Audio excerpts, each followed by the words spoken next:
I do think there's a difference between kindness and being nice. It's a little easier to say the nice thing, say the thing that people want to hear. And I think there's like a realness and an honesty aspect to kindness and a respect aspect to kindness, which we've definitely grappled in our relationship.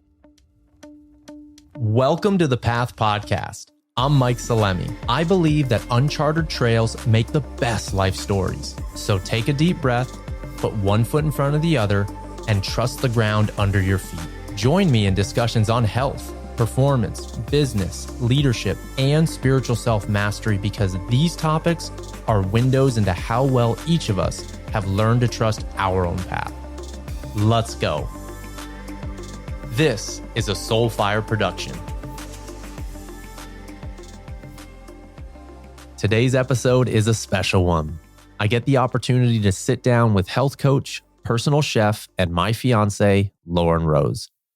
This conversation gives insights into our life and how we've each supported each other in developing deeper connection and communication. It is our goal to share real wins and lessons that we've experienced as a couple with the hope that it will inspire you in some way to take a more thoughtful and loving approach to any relationship in your life. As you'll learn, Lauren and I have known each other for over 10 years, and our relationship started as a friendship, which we believe has been an asset to us in becoming lifelong partners. I can say with all honesty that this relationship has made me a better man, and I know her a better woman as well. While we have very similar core values and interests, we are different people with different operating systems. Yet if it's three things we are committed to, it is us focusing on our connection, having truthful conversations, and remembering to play. Our podcast is as much about growth moments in our relationship as it is giving practical insights into how you can experience greater balance and harmony in life. While the last 2.5 years together has been full of change, we attribute our commitment to each other and our curiosity as the primary reasons why we get to enjoy the type of deep relationship that we have. When I started this podcast, one motivation was for us to learn alongside each other, especially as I'm growing as a person. And this podcast with Lauren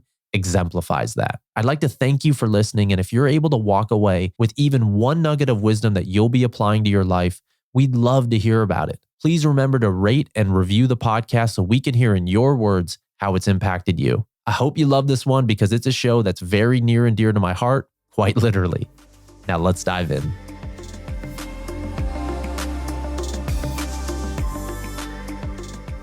I guess the biggest news as of late is what you're looking at right now, which is the stash. How do you feel about that? Oh my God, I thought you were going to say that we're having a baby, but of course, no. We have another firstborn, third party in our relationship. What do you mean third party? I mean, literally there's three of us in the room right now. You, me, and your mustache. But I think people like my mustache, no? I mean, what people? Well, I mean, there's people on social media. The funny thing is when you say like, oh, I forget it's there. And it's literally impossible to not see for me. I think that's the best part. It's all I see. All I see. I see your heart. I feel your heart. I see your mustache. So I mean, I get excited every time I look in the mirror. I'm like, oh gosh, there he is again. Handsome man. Oh my gosh. Well, one of the things that I was thinking about before we hopped on was just how much we've each changed individually. And then of course, in partnership, having been together now for almost, I think like 2.5 years. And in that time, so much life has happened. As you just shared, like we're going to have a baby. We've gotten engaged. We've worked through a lot of stuff, both beautiful and challenging together. And I wanted to see if you'd be willing to share with the listeners a little bit about how we started our relationship together. You always cue me up for that one. I want to hear your experience of how we started our relationship, but I'll tee you off. Wow. So how did we start? Well, we've known each other for years, mostly as colleagues and co-students to lots of different modalities within holistic health, specifically the CHEK Institute. I think that was our first cornerstone in our relationship. I know the Institute has brought me closer to more friends and now family than anything else really in my life. So I'm super grateful for that influence. But yes, we've known each other for 9-10 years, something like that. And it's interesting because I kind of like now and as we've progressed our relationship, I like think back to our friendship and just, our dynamic before we were romantically involved. And you're the first, this, but you're the first partner that I've ever had that I was legitimately friends with and like had an established respect and not like a casual friendliness, but just like it was just really organic and really real. And it never felt like there was ulterior motives to our connection. A lot of respect, like I said, and just like your work. I think we started being more connected when I signed up for Kettlebell Lifestyle in your flagship or your beta group. So that was at the beginning of the pandemic. And I remember like getting a lot of connection from that community and like obviously fitness inspiration too. So I guess you were my coach before you were my fiance as well, friend, coach. And then, we really dropped into it, so to speak, with plant medicine and the community we found within that space. You invited me to not only sit with you with Combo, but then a couple months later to sit in another ceremony, which really changed my life. And from that day forward, I think spirit and the plants knew things that we didn't. And both of our hearts really opened to each other. And just that depth really came through for me. So that's my version, abbreviated and in hindsight. But what about you? What do you remember? Well, there's a few things that you said that really, I just want to reiterate and share my perspective on them. And the first thing is that deep level of friendship. And with friendship, one of the things that you and I have always said is, there's things that can come up in life, arguments or disagreements, but we've really, to the best of our ability from day one, whether it's been as intimate partners or as friends, we've always, to my experience, have always maintained kindness and respect. And for me, that is really what, whether it's intimate partners or friendships, respect is for me probably the deepest form of love. And so that's one thing that I've always been impressed about you is not only obviously the respect that we've had for each other pre and during our relationship, but really, I've seen you interact with so many different people. I mean, you do many things, but you prepare all the nourishing food for the Men of Movement retreat, and you've done so much. You've built this studio. You're incredibly talented in so many different areas, and your level of. And I just shared this with your dad when I asked him if I could marry you, and I had said, one thing that really impresses me a lot about you, and he totally agreed, is you are a classy woman. You're like, in my experience, plenty of new school, right? We're both into the woo-woo stuff and we love that stuff, but you're really, the level of professionalism, class, respect that you give everyone was one of the things I first noticed about you as a friend. And I remember that when I did ask your dad, one of the running jokes is I think he said, I always knew, I thought she was going to marry a senator. He's the best. Thank God for I didn't. Yeah. Oh gosh. Well, so that friendship piece, I think, is huge because that is the underlying foundation for any relationship. And if you have that respect and then you layer on having similar values and just really valuing communication over time and working as a team, that's something that me and you have really, really, I would say, solidified and are continually focusing our hearts and our minds on is how can we continue to improve and drop into honest, vulnerable team communication. And then another piece with the medicine aspect, I'll just share, I really do feel in that ceremony, for me at least, it was such a, as you know very well, it was such a challenging ceremony for me. And so many things brought up and I had so many walls built up before I could even remotely let someone in. We always joke that I'm like basically blind as a bat. If someone's If someone's interested in me, they literally have to knock me right on top. Then I still probably wouldn't notice. But in that ceremony, you really get face to face with the things that you've potentially, or I have been hiding from, haven't wanted to look at. And what I felt in that experience was an opening of my heart to an extent that it was almost overwhelming. And I remember grappling like, I feel a connection, a deep soul connection to this woman. But I'm so afraid. I can't let myself. And all the stories started building up. And I'm just so grateful for both of us for having been courageous enough to listen to our hearts. And there was a feeling that happened for me in that ceremony that I still feel to this day, and actually now exponentially more, having gone through life over the past 2.5 years with you, And it was this overwhelming feeling that this woman has got my back no matter what. And for me, when you add that feeling and the respect and the willingness to participate in communication in a relationship, I really think you have a lot of the foundations to truly a lifelong partnership, friendship, you name it. I think you can go anywhere with that. Yeah, you said two words that really stuck out to me. I don't know where I heard this phrase or saying, but it's to have courage and be kind. And I think with those two things, especially in partnership, it just makes the world of a difference for the long haul, the long game.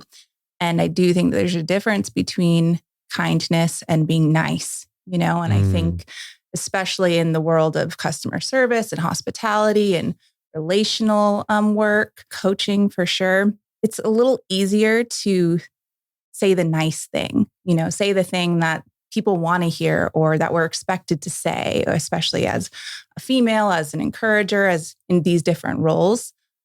However, that's the nice thing isn't necessarily the kind thing. And I think there's a realness and an honesty aspect to kindness and a respect aspect to kindness, which we've definitely grappled in our relationship. And, if I were to just say the nice thing, or if you were to just say the nice thing to me, I don't think we'd be here right now, but we have always found courage to have hard conversations. And then I've always filtered them with kindness because it's always backed with love. So when I think back to, and I'm really curious if you were to take a moment to reflect on, obviously you've always been Lauren, you've always been you, who your heart is, and a lot of your values have maintained the same since before and being in relationship with me. But one thing I'm really curious, if you're to take a moment to reflect on, what are some of the biggest things that you've noticed within yourself before being in relationship with me and then now being together? Wow. We've gone already through quite a few phases. I know for me personally, especially now transitioning to becoming a mother. And I think the big thing that sticks out for me in this moment is how I identify myself. The things that I know I've been in patterns of, my actions, my creations, the things I've brought into the world have very much defined me to me, as opposed to who I really am. And I think that really, since being in love with you and in partnership with you, I've really had time to reflect on the deeper parts of me and the more feminine aspects of me. And I was fiercely independent before being with you. And even when I was in partnership before, I was still always my own person. I didn't have it. I'm sure I was emotionally codependent, but in terms of physical dependence and a lot more of these things that I think as you move into deeper relationship, it's you do soften into different roles and into different versions of yourself. And that's been really scary for me, but it's also been super growth inducing. I even just becoming a mother, that was not something I necessarily needed or felt in order to feel fulfilled and purposeful in this life. It wasn't in my soul that I have to be a mother. But now since being with you, it's it just feels so much part of my destiny to step into this role. And it is a softer role and it's a more selfless role. And I think it's, I'm not quite a mother yet, but it's already challenged me to really tap into those deeper reservoirs of who I am and who I can be. And it's not always about me or what I look like or what I'm doing or what I'm creating or being in the spotlight. It's really being a more supportive role. So that's been humbling and also really, really beautiful. So that's a big thing, but I'm sure there's many. One of the things that I've observed with you, and there's been many since we've been together, but it's been, and I don't want to make it sound like it's been an easy thing because it has been a process. It has been a journey. And sometimes these things are easier to talk about after. And when you're in it, it's much harder. And what I will say, what I've really noticed, but more importantly, felt from Lauren primarily just as a friend before we've been together. And then all the things that we've navigated is this trust, a deeper level of, I've really just seen and felt this trust in your role that, as you mentioned, is continually evolving. Right. And I think, there's been 2 weeks after we got engaged, we found out that you were pregnant. Yep. And so it's felt like things have been moving really fast. And I just want to take a moment to acknowledge and to just express my heart's gratitude for the trust that you've maintained within yourself, and to trust me, because you trusting me in many ways has allowed me to step up. And I think that's really one of the hallmarks of a long-term partnership. We all come into the game with different strengths, different weakness, different perspectives in life. Like we have very similar core values, and yet it's almost comical. And oftentimes we do crack up. It is comical at truly how different our operating systems are. And so, there was certain things, for example, I had thought that I had healed, or struggles from the past, but you really never really find those things out until you're in a real relationship and you're willing to be vulnerable. And so I'm so grateful for you trusting yourself and continuing to be committed to that, and then trusting me, because there's been so many things, not just the stash. That's been different. But I've really just felt within myself a greater level of confidence. And really what's coming up right now is a greater willingness to put myself into uncomfortable situations and have more challenging conversations, not just with you, but whether it's been in business relationships, because I'm always someone who's been afraid of conflict. My nature is the peacemaker, or one of my aspects. And I think that's a beautiful aspect. And I love that part of me. And it's also caused resistance to having challenging conversations. And one of the things that I've experienced you to model very well, it's you tell the truth. Like you tell it as you see it.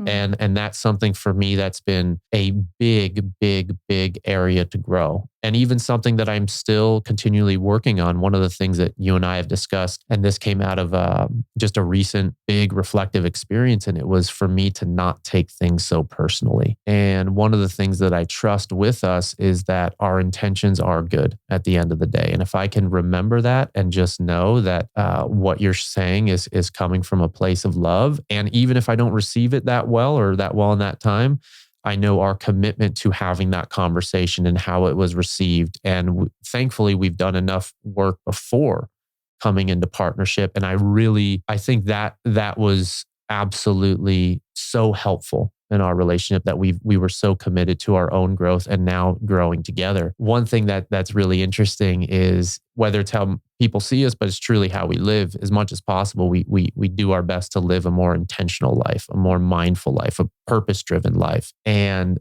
before we were even together, I think I still get tripped up, and it still freaks me out when I think about, we were both doing for about 3 months before we were even together. For those of you guys who don't know Joe Dispenza, highly recommend checking out his work. He really brings, among many things, but the science aspect to meditation, and really combining not only the vision of the future, but most importantly, feeling that. And we were both listening to the same Joe Dispenza meditation for almost 3 months, almost daily. And we had written out exactly what we wanted in our life partner. And I remember just, obviously we sleep in the same bed now. And I just remember pointing to you this is exactly where I was sitting damn near every single night or every morning when we were doing that meditation. And I believe that, again, going back to the work that we've done on ourselves before and putting that intention out and feeling what we really wanted, what was our non-negotiables in a relationship? What are the things that we wanted to experience, the memories, even having kids, all of those things. And so just going back to, I'm so grateful for the work that we've done leading up to this point, and then what we're committed to now. Yeah. And I think it's interesting, kind of back to that independence piece, because I know that you are next level, and we're fiercely independent and on a track and world traveling and just all over the place before we were together. And you are still in many ways. But I think in testament to the work we did pre-partnership, it's really interesting to see the patterns of how in many ways, it's actually so much easier to hide in the work and to be doing all that stuff on our own. I think it was necessary and it really did save us, like, moving through a lot of the things we've moved through. And at the same time, like I noticed my own tendencies to kind of retract. And like when I want to struggle by myself, like it's really, really challenging for me to be seen struggling or to like really need help. Even the vulnerability piece, we've talked about this before. Like in hindsight, I'm really capable of processing vulnerable topics and really sharing my heart and being open and vulnerable. But when I'm in it and when it feels really messy and it feels like just to my core icky to be like really seen in that place. But there's no real hiding when you're in a true intimate relationship. And I think, if that's something as like, as timely as like a financial challenge or something, it's like, you don't hide that with your partner. Hopefully, it's going to come out eventually. So I think that a big difference for me has been navigating self-development and growth and these challenging things. We still all have like shadows and we still have like things we're working on. And to really be witnessed in that messiness is like a whole different ballgame, as opposed to like you can do the work by yourself outside of relationship for forever, but like if you can't bring that to relationship and really grow from it, then I see a lot of people, especially in this coaching space, that are really hiding alone, and what are those ways that not being in relationship have served us and also like halted our growth, because I do think the deep stuff happens when we're really mirrored and really seen by somebody else. That for me brings up the saying that life is a spiritual process. It is. And I think you did a post, I don't even remember when, but it was like spirituality happens off of the yoga mat. Mm-hmm. It's like whether it's yoga or breath work or classes or courses, like those are great to have tools, to have strategies when things get challenging to connect with ourselves and honor our values. And I will say the real work is when you apply it to your life. When you get triggered, or when I get triggered, for example, by family, those people who are closest to us that know us from years before, it's like, try to have a triggering conversation with your family and then see how far you've come. This episode is brought to you by Men of Movement, my in-person retreat offering for men of all walks of life. In this retreat experience, we dive deep into many healing modalities of movement, from music to breath work, outdoor workouts, embracing the elements, and even embodied rhythm techniques guided by Yakov Darling Khan. Many men today are longing to have experiences and honest conversations that fortify who they want to be and how they seek to show up in the world. In my experience, with that comes working through the intentional application of discomfort so we can become better versions of ourselves together. The next Men of Movement retreat takes place in Mount Shasta, California, October 27th through the 30th. It offers an opportunity for men to come together in a safe container to heal and grow in community. There are still a few spots available. If you or anyone you know would be interested in a unique experience like this, go to www.mikesalemi.io and click the Choose Your Path button to find out more and hop on a call with me. Now back to today's podcast. I'm curious, when you're in it, when you were saying like it's when you're in the thick of things and when things are at its craziness, so to speak, how do you navigate that? When I'm in it with myself or when I'm in it with you? I'm actually curious for both, but let's start with when you're in it, what's the feeling, the sensations, and how have you found ways to navigate that? Like you said before, I mean, there's so much, there's so many resources out there. And I've always been a super curious, lifelong learner. Like I love being in community. I actually love being outside my comfort zone and being like, okay, the beginner at a lot of things, because it just feels really enriching once I like start seeing progress in any department. So I feel like I've applied that curiosity and that, lifelong learner aspect to myself to, the deeper work, the shadow work. So I think my first kind of approach is to be like, okay, like checking in with like, what do I really need right now? Or what do I want? It probably starts with a desire more than like a need, honestly. A lot of that's been filled with either like travel or just ways of removing myself from like the thick of it, getting a new environment, a new perspective, and largely like hopefully finding community within those external places, that it's like, okay, I feel safe here now, and I think ultimately the goal is for sure to feel safe with ourselves, by ourselves.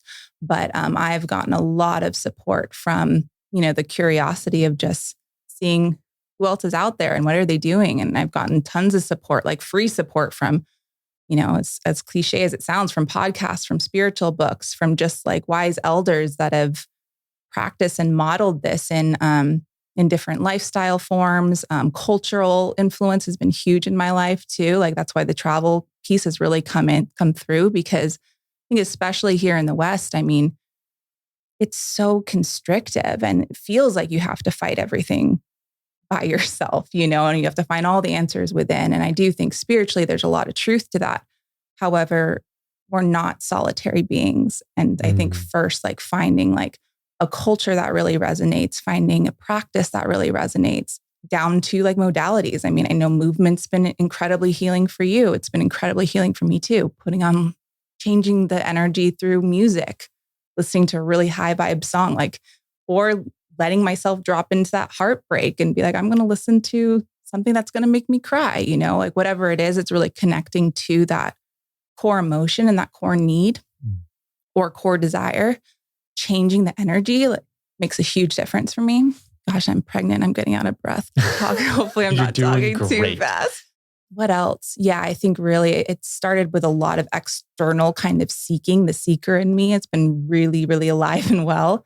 And now it's processing. It's just being like, okay, as I'm more aware of how the shadow shows up and the icky feelings that come up with that, instead of trying to numb it out or disassociate through it, I've really tried to be intentional with feeling things from a full spectrum and knowing after 35 years of experience that this too shall pass. Like things are very seasonal, including emotions, and moods, circumstances. So I think just having that wisdom that, you're going to go through this and you're going to move through this and then tomorrow's a new day, I think has brought me a lot of peace for sure. One thing that I've learned from you is, I have a level, I think you shared it, like I have a level of intensity that I've always had. Yes. And that's, I think, I love that part of myself and I've grown to appreciate it. And you've really invited and encouraged a little bit more of a softer side, yes, or maybe more self-compassion. I remember sometimes when I would speak out loud about myself, like, I fucked that thing up, or that was a shit like interview or whatever it was. You would respond back, please don't talk to my friend like that.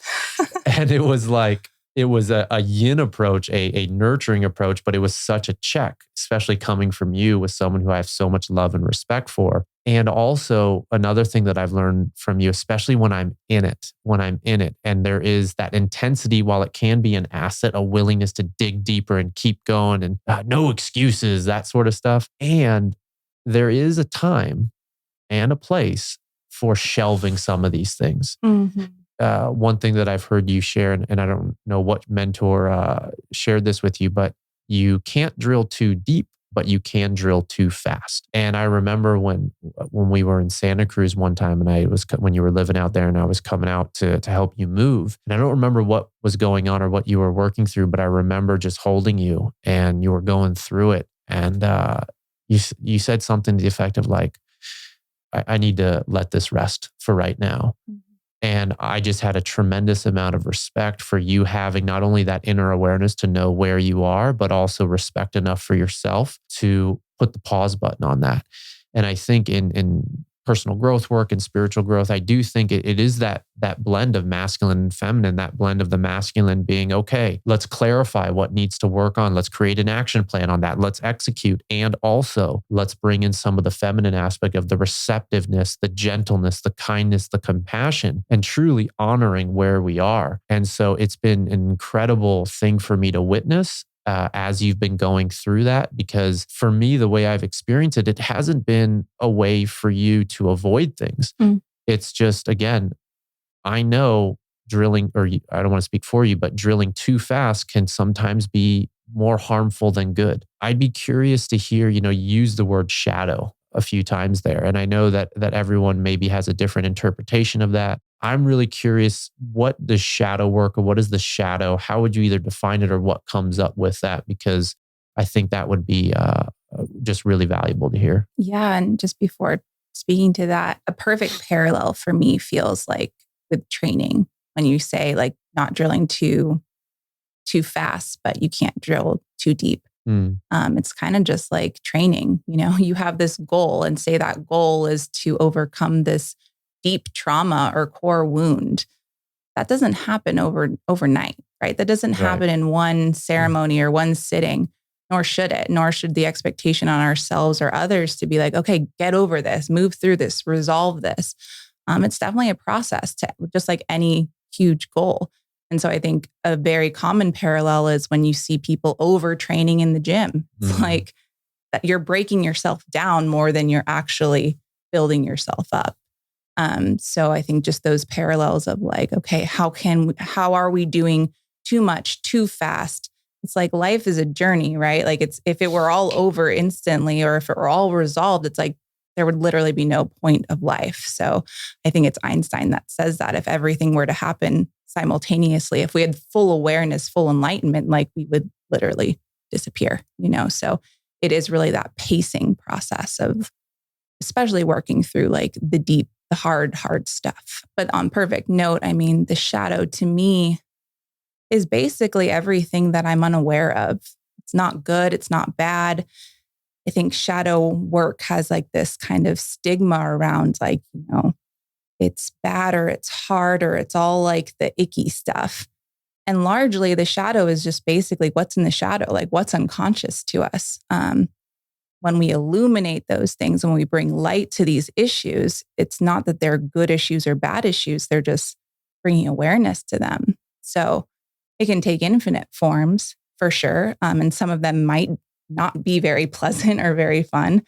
I think largely it's because they're so unfamiliar, because we had no idea that they were even at play or at work. So it can feel really scary when we're working in the shadow, because it's like, holy shit, didn't expect that, or I'm shocked, or I'm taken off guard, or I feel very like ill-equipped to deal with this because it's very new. So yeah, that's what it means to me. I'm sure many people have lots of approaches to it. Yeah. And what comes up for me is it's scary until it's not. Right. And like what you just said, like the shadow is what we're unconscious of, what we're unaware of. But then once we start, and this is going to be different for every person based off of their life experiences, their environment, potentially their culture, like all of those things are going to have a sharp programming, whether it's religion, family, you name it. These things are deeply rooted in our psyche. And I will say that once they are brought to light, and if we actually implement and integrate what is coming up out of the shadow, then there is a point where, it's not so scary anymore, or there's the potential for that. And that for me is a beautiful thing to really focus on. And I love how you said it's not good or bad. It's not light is good, shadow is bad. It's nothing like that. That's only our perception or the meaning that we've attached around it. So I love, hearing that from you. I shared earlier that in our relationship, we have a lot of rituals, a lot of things that help us embody the intentionality of our partnership and what we're committed to. And that can show up in having morning coffee, that can show up in pulling cards, that can show up in a meditation together. And one of the things, this commitment to living in balance, and I don't want to give a false representation of balance before I get into this, because for me, true balance doesn't exist. Like life is this continual oscillation of ups and downs. And maybe it'd be better said to living in harmony is maybe what we strive for. But I'm curious, a lot of the work that you do is lifestyle design. And lifestyle design, and I would love for you to share on this, but lifestyle design to really help people create the life of their dreams, of what they really want, and to live into that. And there's so many things that you look at and not only suggest to people, but you embody and you live here. I'm curious, when it comes to living in balance or living in harmony, what is one thing that comes up for you as absolutely paramount that someone just from listening to this conversation might be able to implement in their own life? Well, it's a big question. Well, to me, basis of, manifestation, of intentional living, of design even, it's really being the artist of your life, being the artist in all things. Like that's what we're doing. We're literally creating with our words, with our thoughts, with our actions, with our creations. We're bringing life to life. And so that kind of perspective has always, been my filter system. Like I think there can be like a surface level to that of like, how can I make this more beautiful? Or how can I enhance the energy in this room? Or how can I create more flow? Or how can I create more harmony? And I think there's a lot of energetics that come into that and a lot of intuition, but really those two things are very artistic qualities as well. So, and I think oftentimes, when you're trying to design specifically, it's like there needs to be function to make something well designed. Art is kind of like boundless, like a lot of things can be art, but to have something be well designed, there needs to be like really solid function to it. So I think a lot of us get kind of lost in that systematic approach to life and even setting intentions. It's like, okay, at 8 a.m., I'm going to pull a card with Mike, Guilty as charged. And that structure is so needed. And it really does provide that masculine, giddy up that I think is needed. And there's that, the kind of cliche of the starving artist, because a lot of times you have all the ideas and all the intentions, but none of the freaking action and none of the structure. And I think life really requires both. And I know one of our mentors, Paul Chek, talks a lot about that too. It's like being the artist and the scientist of life.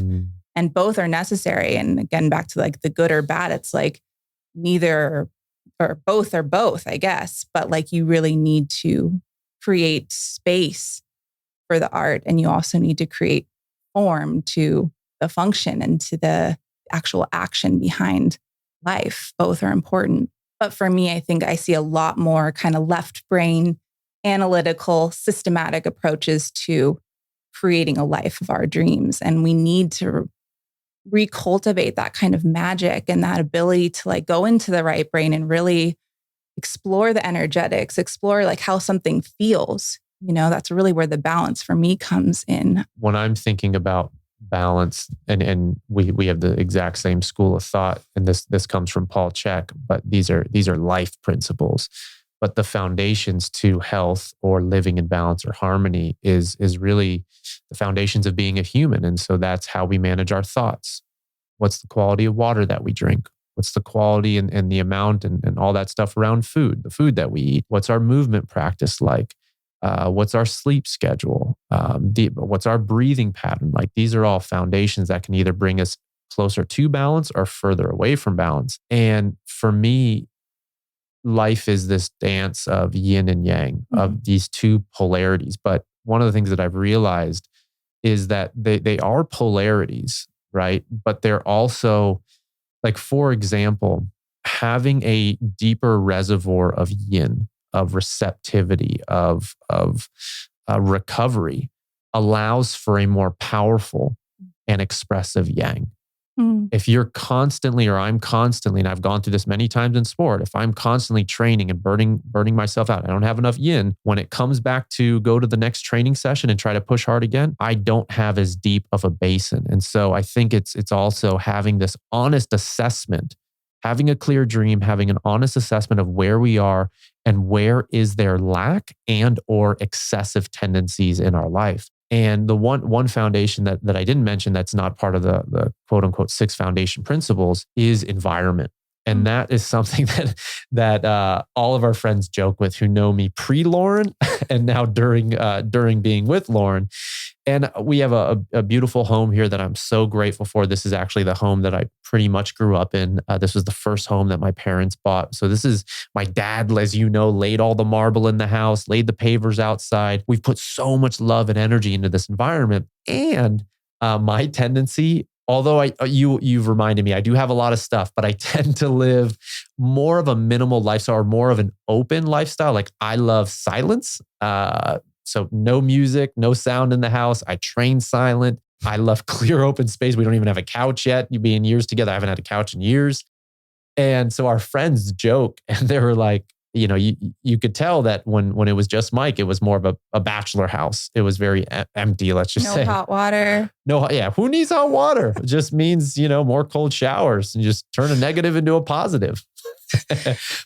I just wanted to add before we jump topics, but when we talk about living an intentional life, like even breaking down what intention is as a word, because there's polarity built into it. It's in tension. It's between the yin and the yang is where intention happens and where that catalyst happens that you're saying. Like if you're too depleted in yin, then the yang isn't polarized to be activated. So a lot of times too, we think tension is like a bad thing, but it's actually completely necessary to create that fire and to create that moving wheel, so to speak, just like in, movement, another perfect parallel. It's like you need stress in order to grow and to move and to develop. So I think, it looks different ways in different days, but it's like both are needed, yin aspects and yang aspects, to create that tension, to create growth, to create life. I just thought of a funny story. Oh, great. So the yang is associated with, let's just say, the masculine principle. The yin is associated with the feminine principle. And we both have masculine and feminine energies in us. And that tension, I think, is so important in having a healthy relationship. And so I remember when, I think this was at the first men's retreat that we did. And with that tension, when you have polarization, so when guys are together, right? You have a whole group of guys that are with each other for 4 days. There is an increase of that masculine energy. I went to an all guys high school. Like I'm very familiar with the masculine, just being around guys, being a guy's guy. And also I love dropping into the softer side too. But that being said, I remember when we were at the retreat and Lauren stays in the main house. So she kind of you stay behind the scenes, but you're still a massive part of it, cooking the food, putting so much love and care into everything that these guys eat. And I remember coming in and I would check up on you in the end of the night, see how the day went, because I'm off doing the things with the guys and you're primarily just working your butt off in the kitchen and serving. And I remember coming in, and I don't recall exactly. I think I had asked you, or you had asked me if we could take a shower together or something like that. And I said, babe, no, I can't. I would love to take a shower in here. Can I please take a shower in the house and not across the whole field in the outdoor showers? But I was like, I can't. I'm polarizing. I was like, oh, you're polarizing. Okay. You can polarize. You can polarize out there. So she basically kicked me out and I was like, but. So I accepted that, I don't want to say that punishment, but I accepted her wishes and I didn't shower in the house, but I went to another shower in the main house and there was no hot water. And normally I'm totally fine not taking hot showers. And again, I like to, as much as possible, transform challenge and discomfort into an opportunity for growth. And I will say in that moment after working, I don't even know. You like selective challenge, just like most human beings. In that moment at midnight in the middle of winter or late fall at Mount Shasta, I think, you were trying to not select the discomfort that came with that polarizing. You kind of get what you asked for in a lot of ways. So. Well, I certainly did, because when I went in the other shower, there was no hot water. And so I was like, fuck, this is so cold. I just want some comfort. I just want the water to just hold me. And I would have been in my hot shower. It would have been great. Oh gosh, I'm still kicking myself. So think of that. And then next time you try and polarize, how far you want to go to that commitment. Sure. And well, as you know, it got actually much worse than that. So I was all lathered up in soap, soaped up armpits, head, everything like that. And then I turn on the water and there's no hot, for whatever reason in that particular shower, there's hot water in the house. Yeah. But in that particular shower, there's no hot water. It's called karma. It's a principle of the universe. Oh my gosh. Oh gosh. Okay. Breathe, Mike. So I'm covered in soap. I'm like, damn it. I do not want to take a cold shower. So I was like, damn it. Okay. So I put a towel around my waist and I walked from the main house to maybe a football field is too far, but let's just say at least 50 yards, 50 to 100 yards away is the showers for the group. And it was like around midnight because I usually go to sleep the latest and make sure everything's dialed in for the next day. And so I had to walk this felt like a walk of shame or something like that from college. I don't know. And I had to walk completely like soap in my eye, walking this long distance in my towel. And it's freezing. Mount Shasta, it's right by the Oregon border. It is so cold. We're talking like 30s or below at night, degrees Fahrenheit. So I get into this shower. And as soon as I walk in, the shower that I walk into, the floor's flooded. Oh, I didn't know this part of it. Yeah, the floor's flooded. And then guys were still going in because guys are going to be guys. And so there's like, not muddy floor, but it's like a dirty floor, partially flooded. So I'm just like, my sandals get all nasty. I'm covered in soap, can't even see out of my eyes. What was the takeaway from this sob story? I think I still have to reflect on that. Let's. Just 2 years later. Maybe the first, be more mindful with my words. And I guess I still got some more reflecting to do on that. I kind of just been reminiscing on how uncomfortable it is. But part of the polarizing is the tension. It's part of the polarizing. So I guess maybe one of the takeaways, if you are going to truly polarize, you have to accept the consequences that come with that. And I did get a shower. It was lukewarm.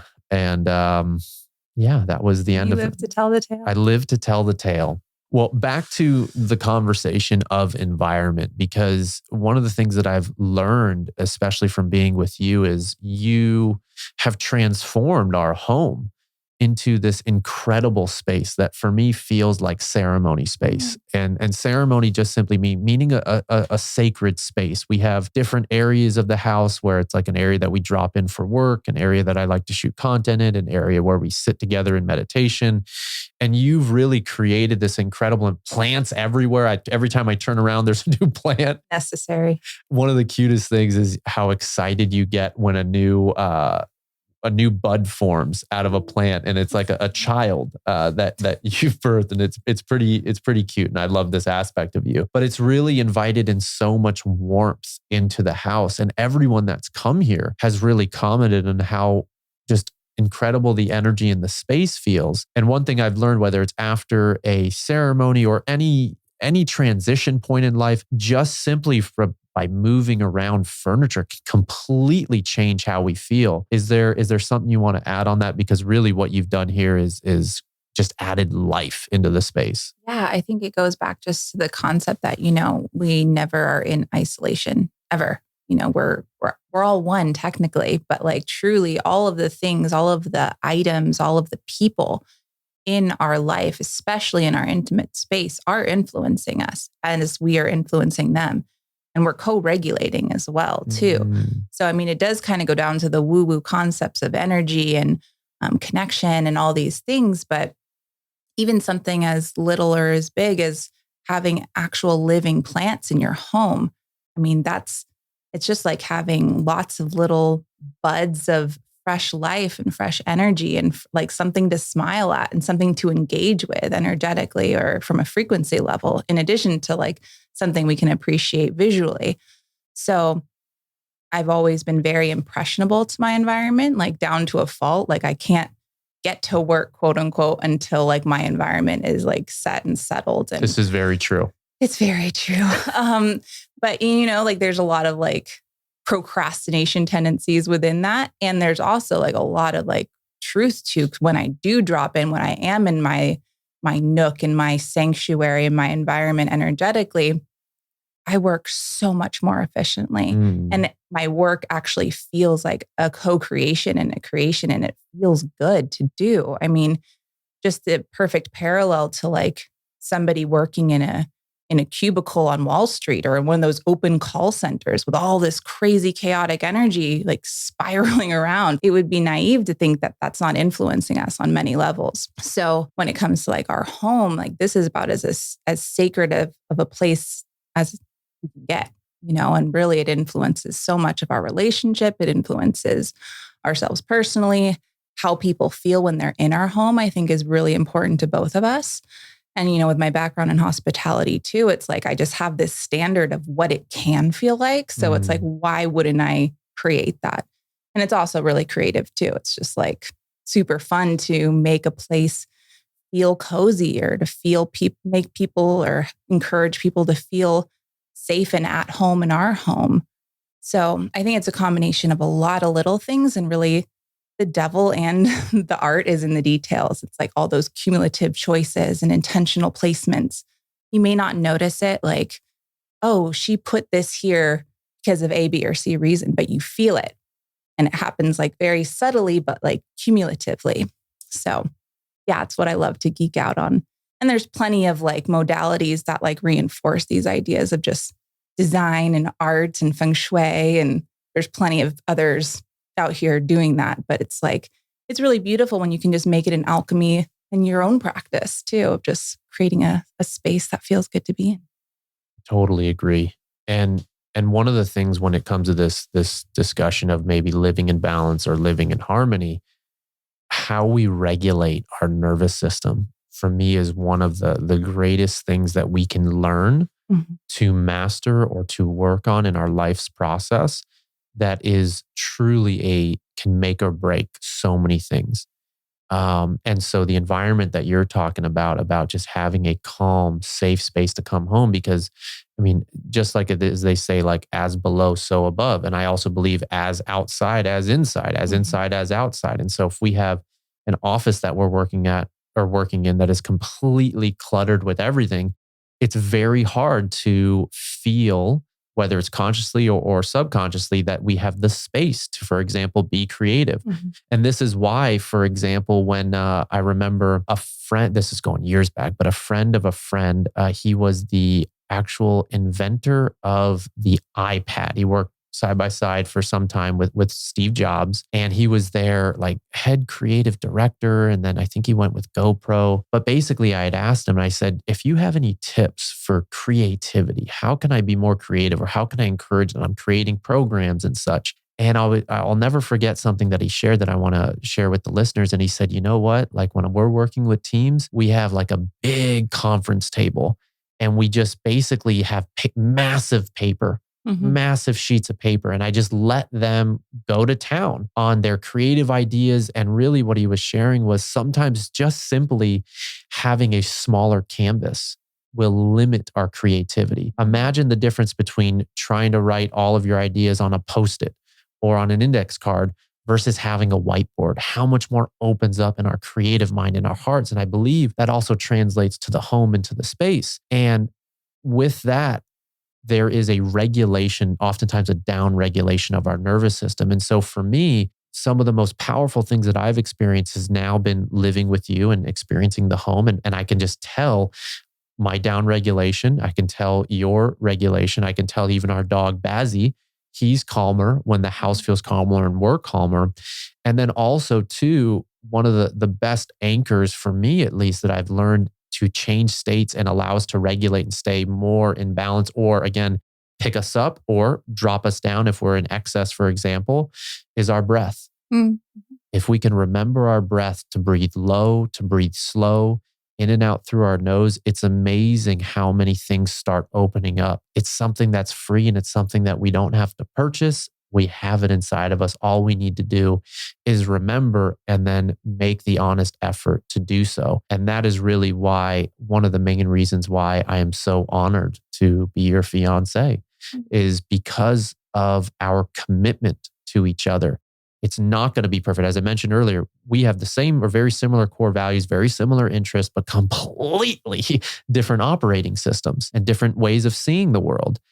However, what is important for me is the commitment to the relationship. And that is something, going back to that first plant medicine ceremony that we did with each other, that really broke down the walls to allow both of us to see into each other's hearts and to see that soul connection, and then to follow it up with a hike and, reflective conversations and vulnerability. We've maintained that commitment to each other and to being students of life together. And there's genuinely nothing else that I could ask for in life from a life partner, and for someone who is going to birth our baby boy in a few months. So yeah, I think a lot of what you just shared on both those topics, it's really about, like, in addition to knowing ourselves, like knowing who you're with too, even down from like an intentional level, back to the home design thing and the energy of the room and how we create spaces for creativity or for any of those things. Like how do we create our gym environment to like feel motivated to train? Really, it's a nice practice to consider for a moment, what is the intention of the room? Like, what is the intention of, like, in our bedroom, it's like, we're trying to get it to like sleep and sex, like, okay, so what aspects should be a part of that design? What will bring us down into a down-regulated state? It's very different energy and design than what's in our offices, right? And like putting intentional things that are super inspiring to us. And for one type of mind, it could be a gigantic whiteboard like you and I. I also need tons of color and like motivating script. And sometimes words are really inspiring to me. And then our living room and our dining room and our kitchen, you just go down like the kind of list of like, not only like what's the intention of the room, but like who's actually living in it and what are their needs, So it's really an intentional practice at all these levels. And I think that that's one parallel we have in everything we create individually and co-create together.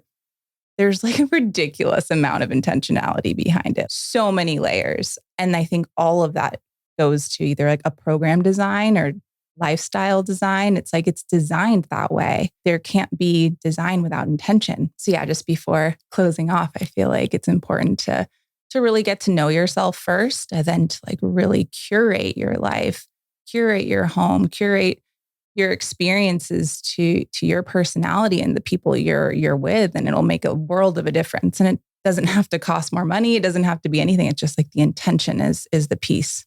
Well, that's so key, because I hopefully that this inspires, anyone listening to explore and to try out some of these things that Lauren's sharing, that I'm sharing. And I will say one thing that I've learned from you as well is that things don't need to be expensive. You are incredible with repurposing things. Whether it's sanding cabinets and repainting, just from repainting some of the rooms, it's been completely a game changer and has made the rooms felt so much different. So a lot of these things I just want to share, like, do not need to be expensive. And even simply just rearranging the furniture in the space. Just take what you already have, rearrange it in the space, and maybe add a plant. take a page out of Lauren's, but add a plant, add some life in there. To live by. And just feel the difference of how you feel, how much more motivated you are, how much maybe more clarity you have or more space, and how your relationships are changing. And I would just encourage anyone to just take some time to reflect on that. And if you're open to it, even just write it out. Just the simple act of, I think writing is such a critical tool that we can use. So many of us don't write down our goals or don't journal at all. And that's but one tool, even if you are not a writer. But I do think something is very powerful when we take what is in our head and put it out, whether that's in a conversation, a recording, a journal, and we help ourselves formulate our thought process on that. We really teach ourselves how to think and how to actually see maybe if there's limiting beliefs here, maybe there's things that we're doing really well. And okay, this is an opportunity to acknowledge and celebrate myself or celebrate my partner. So that intentionality piece in the home. And then of course, following that up with the actual action, because intention is not enough. I will say that we live very intentionally and we're constantly learning, but it is the action that really, really makes the difference. Otherwise, you're just living with someone with these beautiful ideas and these beautiful thoughts, but you really haven't put it into play. And that is the meat and potatoes of it. Yeah. And in addition to writing down our goals or what we'd like to, I think it's a really powerful question to be like, what's keeping me from A, B, or C? Like, what is that limit? What is that limiting belief or, story or whatever? Because that is, to me, the meat and potatoes of creative problem solving. Like, we actually need limits in order to become aware of our resources. I mean, I've worked on, even professionally, on multiple projects. It's like with no budget. And that might seem like, oh, the dream. But believe me, it's like very challenging to because you don't get the clarity of like, okay, this is really what I have to work with, or this is what I need to muster up, because there's that dead end budget, or there's that time constraint, or these limits are so necessary in creating clarity around how we're actually going to get to our objective. So the goal setting is really important. And especially in this world of manifestation and the woo-woo kind of energetic things, it's yes, super valid, super important and necessary. And why haven't I gotten there already? What are the limiting factors that I can creatively reorganize or rearrange to best maximize all the stuff we have? Because most of the time we have everything we need already, and even if it's something in the house, it's how can I repurpose something to bring new life to it, to regenerate it? I appreciate that. I appreciate you sharing. Yeah, that's super important. This has been a great conversation. So first and foremost, thank you so much for being willing to. I nabbed her up today and I said, can we please record something? I was I'm not creatively astute after 4 p.m., but you're also pregnant. So there's been so much stuff going on and you're just doing an incredible job. And it's just what a special time that we're in and what we're creating. And I'm just so excited and honored to be your partner. And, for people who are listening, that you put out so much stuff on social media, especially Instagram, about that can give so many people ideas on food and home design and all sorts of stuff. I would just love to close off if you've got any final words, and also where can people find you? Where can I find myself is the question. No, I'm on Instagram as Vital Theory. This has been really great to chat with you and just bring to light a lot of the things we're working on and co-creating and, really energizing. It's a huge transitionary phase for us, and that's awesome. I love it. And we'll be keeping you guys in the loop. We've got our men's retreat coming up at the end of October. Again, Lauren does all the intentionally created food and beautiful things that the guys eat after, especially going through some very tough experiences. And also we are going to have a baby from the time this thing comes out, probably in about 3 months from then. And so there's going to be a lot of life that's happening over the next 6 months or so. And I'm really excited to when we get to drop in again and record again. We will keep you guys posted. And Lauren, sweetheart, I love you. Thank you again so much. Thanks for listening. Be sure to follow the podcast on Apple and leave a review. It means a lot. We all have a path, and I'd love to hear how this podcast has inspired you in some way to live yours.